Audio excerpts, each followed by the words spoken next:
Hello everybody, welcome back to the channel. It's week 2. It's episode 2. This week in sports. Plenty more stories to cover. Tag along with me. Let's have some fun. It starts now. Bounce and a fair ball and a long throw for Hayes. He got him! Gets it off. Hold it.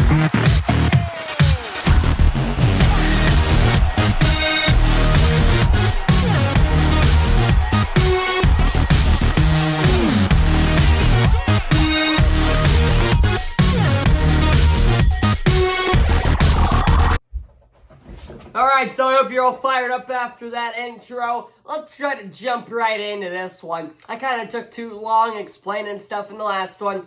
I wrote a lot on my script for this one, but I'm going to try to fly through it.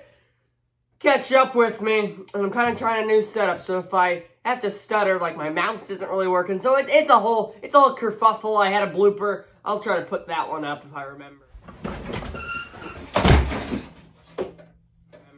I knocked down this entire table, screwed up my whole thing, but now we're back.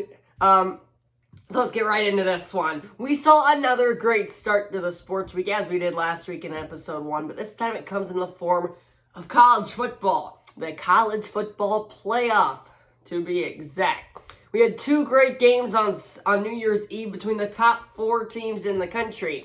The early game between the 3-seed TCU and the 2-seed Michigan sure did not disappoint, as the both sides went back and forth for a combined 96 points. Only one team could win. Horned Frogs opened the scoring with 2 first-quarter touchdowns before Michigan answered with a field goal early in the second. Another touchdown by TCU, followed by another field goal from the Wolverines, made it a 21-6 game at half. However, party was just getting started as Michigan came out firing with 2 early scores before TCU came right back with 2 of their own. Each team would then trade points before the Horned Frogs were able to hold on by the skin of their teeth with a 51-45 victory. They would have to wait and see who they would go on to face in the national championship. The primetime game featured the 4-seed Ohio State and the 1-seed Georgia. This was another game with many ups and downs that ultimately led to another thrilling finish. Ohio State jumped out quickly. Lots of offense, good defense at the start to a 21-7 lead early in the second quarter before Georgia made a late run to take a 28-24 advantage before Ohio State would grab right back to take that 28-24 advantage to the break. Offense kept rolling with 10 third-quarter points to carry a 38-24 lead to the fourth, where it would be all Georgia. 2 touchdowns and a field goal put them up 1 when the Buckeyes brought out their kicker, Noah Ruggles, to attempt a 50-yarder to win it. Wide left. Bulldogs survived, and they can now look to win back-to-back titles, defend their title against 3-seed TCU on Monday at beautiful SoFi Stadium. Bottom line there is all 4 of these teams can score. It was just a matter of who could get the quality stop. It led to a really extremely fun semifinal. So what could the championship possibly bring? I hope something better, if it can be better. Now we stay with football, but we turn to a story that instead of bringing joy like it did to those teams, TCU and Georgia, we see something that can only strike horror and fear. And this is something that probably all of you know about. This is just going to be, I'm just going to be spitting out stuff that everybody has already heard of, but it's a story. And that's what this show's all about. On Monday Night Football, we were expecting a high-stakes showdown between 2 of the top teams in the AFC, where the Bills and Bengals were facing off in Cincinnati. So an entertaining first 10 minutes. The Bengals scored first. The Bills get back with a field goal, but then everything stopped. Looked like a normal play turned into a life-threatening situation for Bills safety, number 3, Damar Hamlin. When he made a tackle, stood up for a good second or two, collapsed right back to the turf. Bengals receiver T. Higgins, when he caught the ball, he led with the helmet into Damar's chest, stopping the heart beating at impact.